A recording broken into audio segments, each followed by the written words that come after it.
welcome to Jessistories. If you're new here, thanks so much for being here. This is an inclusive space, so everyone is welcome. If you are LGBTQIA+ or neurodivergent, then this is definitely the place for you. Before we go into that, please like, subscribe, and leave a comment below. It helps the algorithm out since YouTube doesn't like inclusion. They've proven that. But today we have Dr. Christine, and she has been, I guess, I will let her introduce herself. So, Dr. Christine, if you would introduce yourself. Thank you. Thank you so much for having me. And by the way, I didn't mention it before, but Maggie the cat often shows up during these events. So we might have a cat meow, just FYI. I'm all for it. Yeah.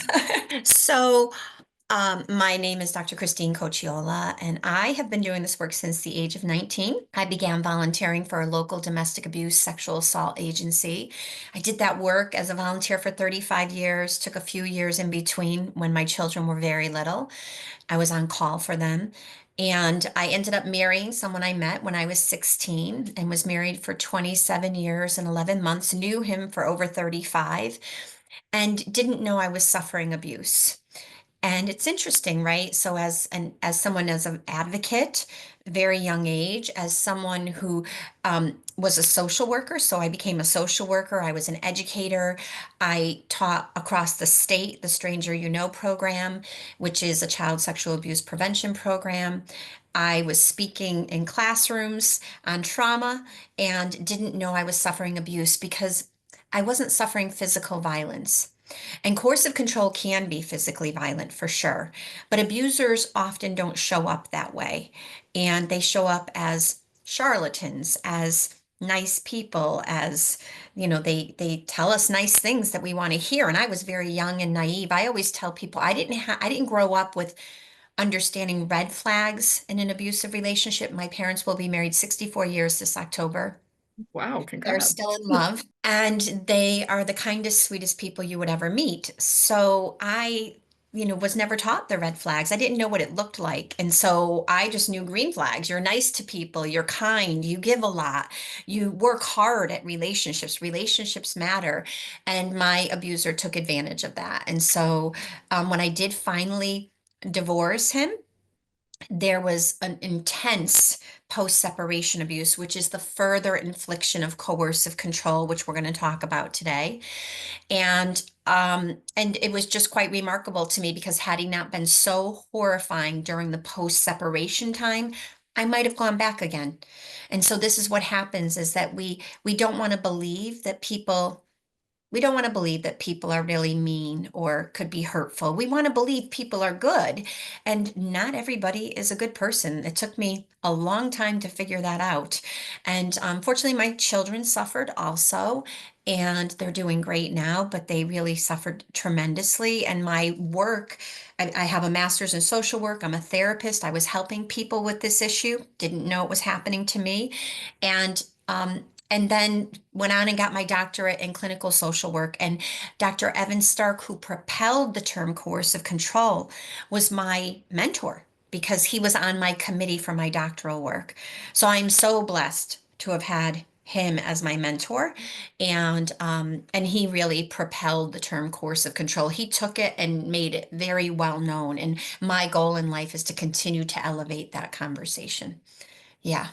Well, So. thank you so much for your work in doing that and helping educate others since it is so relevant today. What are some red flags of coercive control? Sure. So I would define coercive control as an exertion of power and control over another. Now, power can look like physical violence or sexual violence or blocking a person's leeway from a room or verbal assaults. Like if somebody keeps putting you down and they're verbally assaulting you, they're trying to have control over you. They're trying to have power over you. And that's how it's defined. It's the exertion of power and control over another. But one of the things that we don't talk often about is that it can show up in very nuanced ways, particularly initially in a relationship dynamic. It can show up as loving. It can show up as kind. It's these people, I have a podcast called Perfect Prey, which because they prey upon certain people. They know people who are willing to be more open and giving in relationships, and they will take advantage of that. But really, what they're attracted to is they're attracted to that person because that person is everything the abuser cannot be. The abuser cannot be loving and kind unconditionally. The abuser, frankly, your listeners may be a little shocked by this, but the abuser doesn't love your children. They don't know how to love. They may say they love, they may do loving acts, but there's always a reason for the love. It's never unconditional. It's never, I just love you because of who you are. It's, I love you for what you can give back to me. And so I would say that red flags, again, can be like in the beginning, how do I obtain power over this person? Oh, I'll love bomb them. I'll tell them they're amazing. I'll tell them we're going to do amazing things in the future together, that you're my everything, that I couldn't live without you. And then I'm going to start the slow, we call it like a slow burn, where I'll gaslight you. I'll manipulate you, right? I'll make you do something you don't want to do. I'll coerce you, really, coercion and control. I'll coerce you to do things because, if you love me, you'll do it. Or, if you don't do it, you're crazy or you're too sensitive. So I create this space where all of a sudden the victim really loses who they are. They forget. Dr. Stark used to call it an unknowing of what we should know because you may have gone into the relationship knowing clearly what your abilities are, what your passions are, who your friends are, how much you love your family, all these things, and then all of a sudden your world gets smaller and smaller and smaller. And so it's an erosion of our autonomy, of our agency, of our ability to really see clearly. And then from there, oftentimes it turns into financial abuse, legal abuse, and of course, weaponization of the children, where the children are weaponized against a safe, protective parent, and they don't even know it. And abusers love to do this.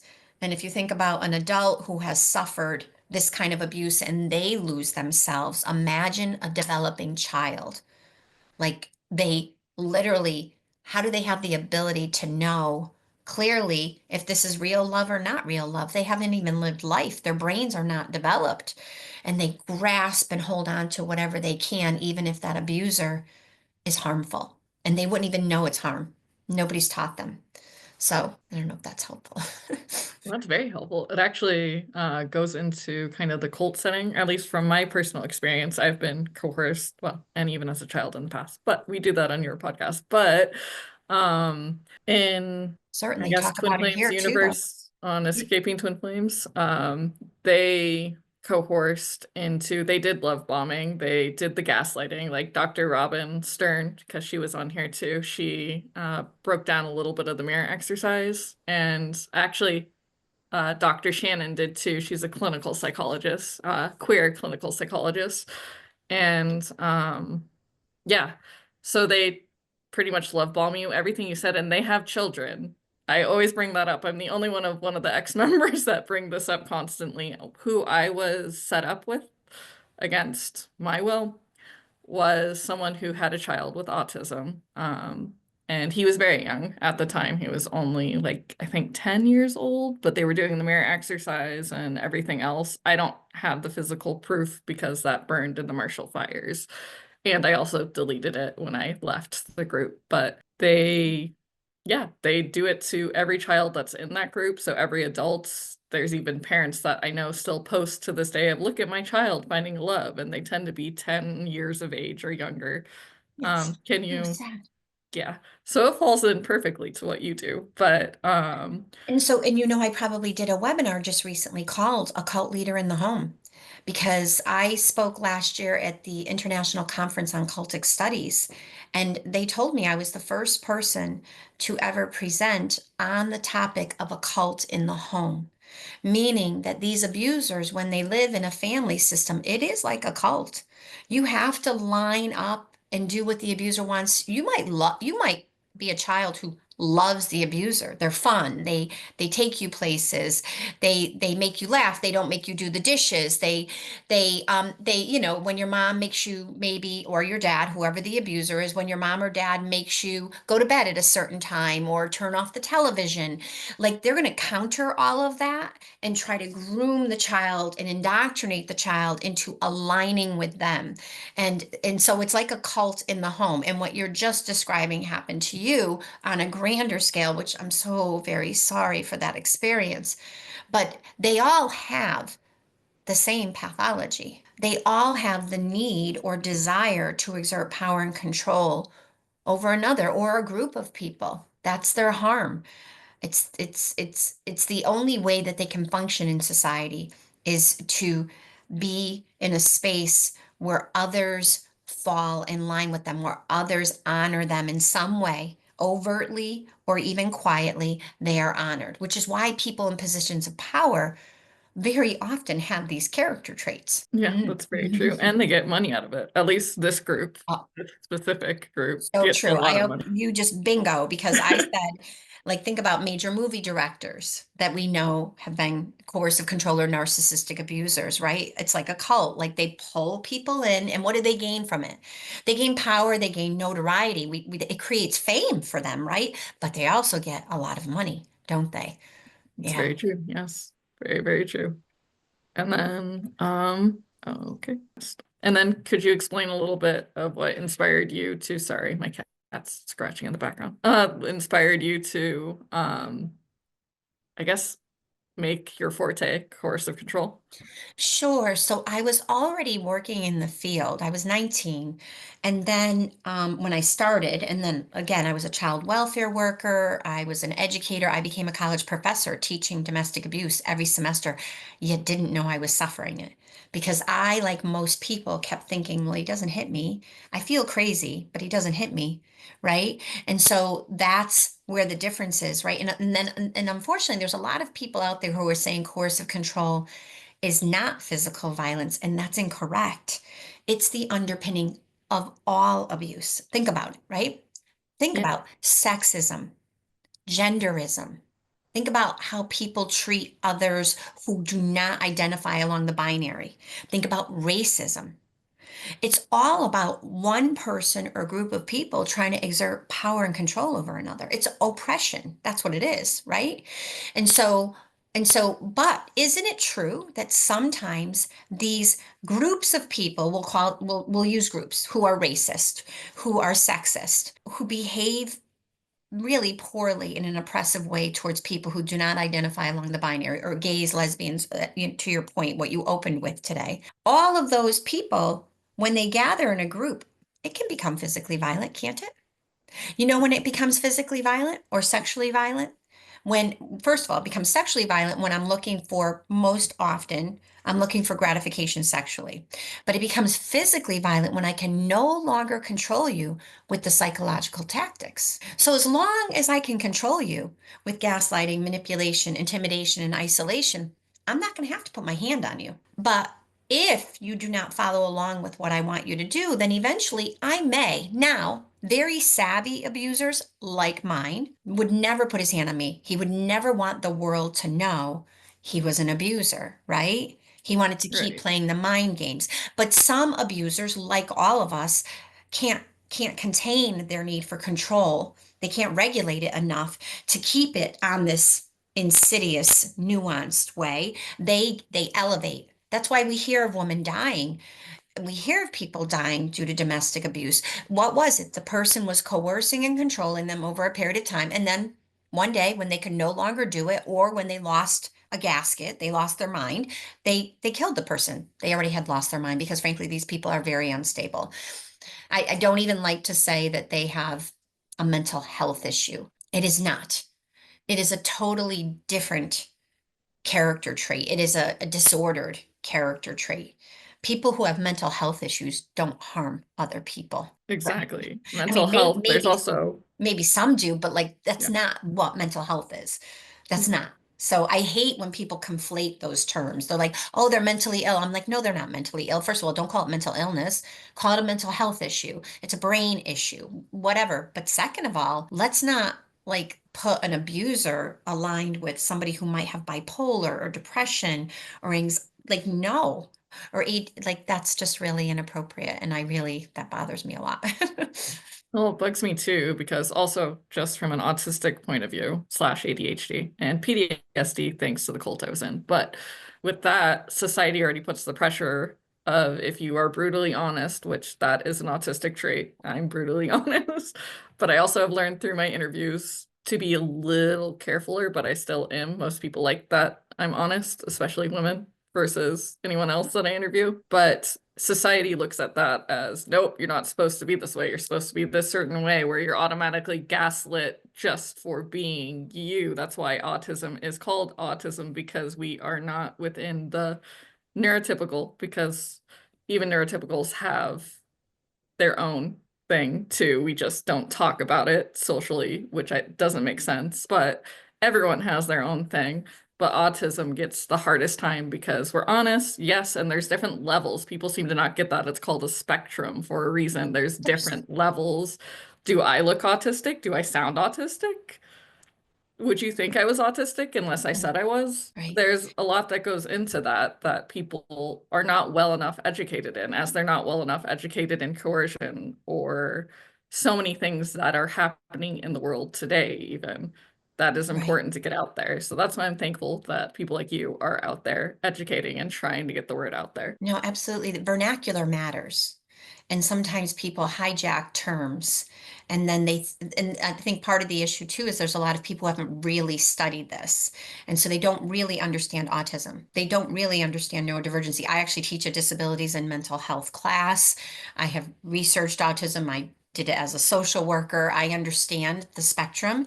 What's interesting, I'm not sure if you're aware of this, but a lot of abusers, when they are abusive, they will actually say, "Oh, I have ADHD. That's why Oh, I yeah. did that." Or they'll say they have autism. And Yes, so, yeah.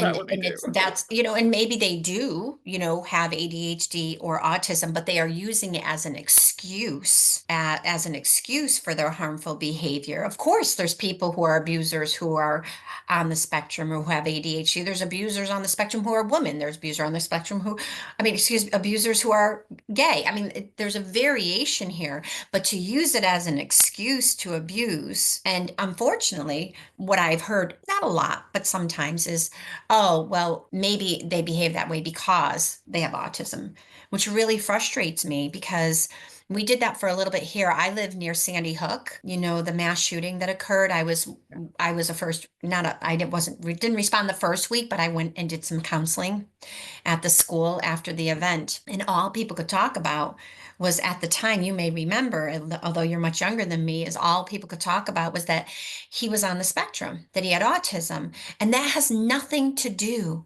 with what he did, nothing to do with what Mm-mm. he did. And there became this, like, again, we have a problem when we continue to not highlight, we continue to fail to highlight the perpetrator's behaviors as the problem. It has nothing to do with our color, our socioeconomic class, our neurotypical versus neurodivergent. It has nothing to do with that.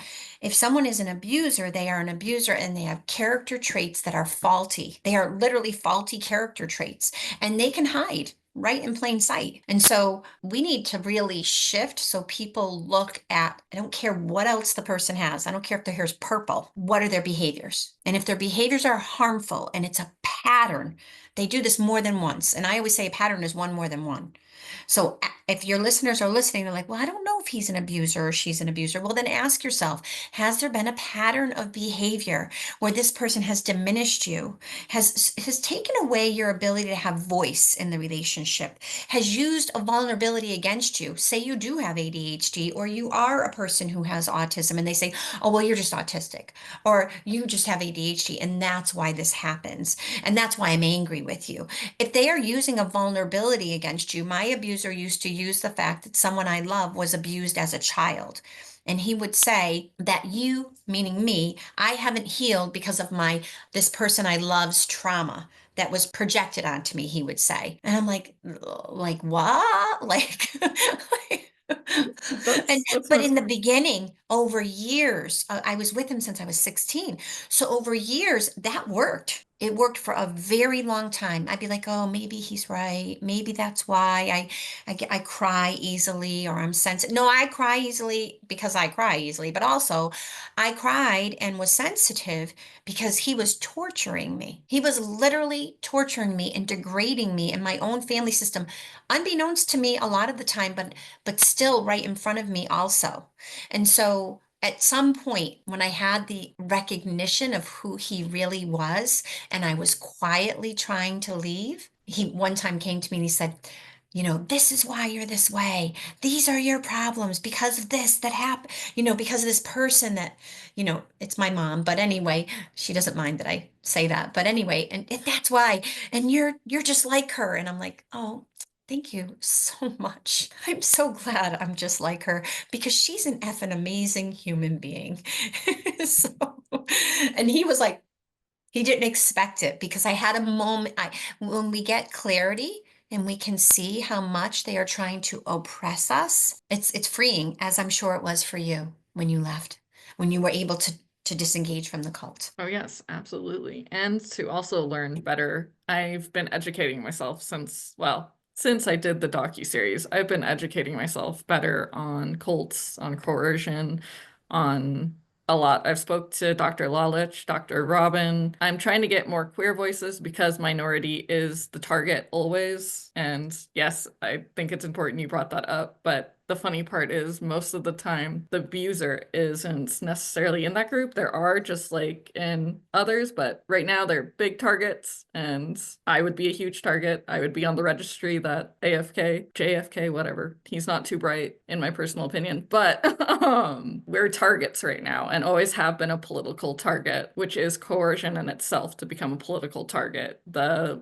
most vulnerable is trans, which makes no sense. They're being who they are. The group I came from, they were actually pushing that on you. They were making you not know. I was one of the ones, just in case you don't know, I was one of the ones that was told I was a male in a female body. So I know how it feels to get forced into something that's not you and to be coerced into that, since now everyone has a better understanding. And I do agree Right. with you. I just worry about some of the speaking since we're already targets, LGBTQIA+, autistic disability, black, brown, purple, yellow, red. You can go into any color already. And the most oppressed and most is who are colored, disability, and everything. Yeah. And right now, that's the political focus is let's sidetrack everyone with them. When actually higher rates statistically are those who are straight white men are our highest statistics. And Absolutely. yes, there are women, but they No, are our highest statistics. And and they yeah. don't share that. You have to find and do your own research to find that. And you have to be willing to see it on TV or however you listen or get your information and go, is this true or is this false? That was a huge lesson I learned from leaving a cult. So, is this true or is this false? Does this make sense? Does this not make sense? To stop gaslighting ourselves, like Dr. Robin Stern, often her Gaslight Effect book and all of this talk about we have to stop gaslighting ourselves Uh-huh. for sure. And I would say to you, that you're absolutely correct. I always say, to be clear, we live in a patriarchal society. The social and political constructs of our society are based on a foundation of patriarchy. In and of itself, that gives men much more power than anyone else, white men, much more power than anyone else. Does this mean that white men cannot be victims? Absolutely not. But let's really think. That's why I wrote the book Framed Woman in the Family Core Underworld, I still need to read because that. and people were like frustrated. They're like some men, right? Like, why is it that it's I should probably show your listeners as I tilt Yes, my please chair. do. I definitely want to advertise Yeah. that. Please show So it. why is it that you wrote about women in the family core underworld, right? Why? And here's the reason why. Because women and children are the most vulnerable every day, all day long. All day long. If we can help women and children, then sure, we're going to move on to helping other groups of people. And that And you know, I wish that Dr. Andrew Cicchetti was still alive. I did a podcast with him. He's a remarkable man who was gay and talked about this idea of privilege and he put it so eloquently. If you have a chance, go check out his episode on my podcast. He died in December suddenly, and we are all still grieving his loss. He was a victim of coercive control and slowly became elevated in the community as an expert. He was brilliant. And what he talked about as a gay man is that when you think about privilege, people who are gay lack the most privilege. They lack the most privilege because they often are the unseen people in society. So people who do not, I think he would probably elaborate on that and say people who don't identify along the binary are the people that we see the least. You know, how often we talk about and when I have male clients, very often they're gay in gay relationships, suffering oppression by another man, right? And so your point is very well taken. We have to highlight how people in positions of power, men in particular, white men in particular, have clear advantages in our society, and they have the ability to exert power and control over others more readily than you or I ever could. Yes, very true. And I will listen to that, and I'll leave a link down below too. I can find it. Awesome. You sent all the links, so I will be adding them to the bottom. And with that, will you tell everyone where they can find you? Sure. You can find me at coercivecontrolconsulting.com. I'm also on Instagram, Dr. Coachiola. You can probably find me by just putting Dr. C or Dr. Coachiola. So I'm honored to have been here. Thank you so much for inviting me, Jessi. And thank you so much for being here. Embrace your truth, tell your story. I have a story to tell. You have a story to tell. Until next Saturday, everyone, please like, subscribe, leave a comment down below, and we might be able to answer some questions. Till next Awesome. Saturday. Peace. And thank you for being here.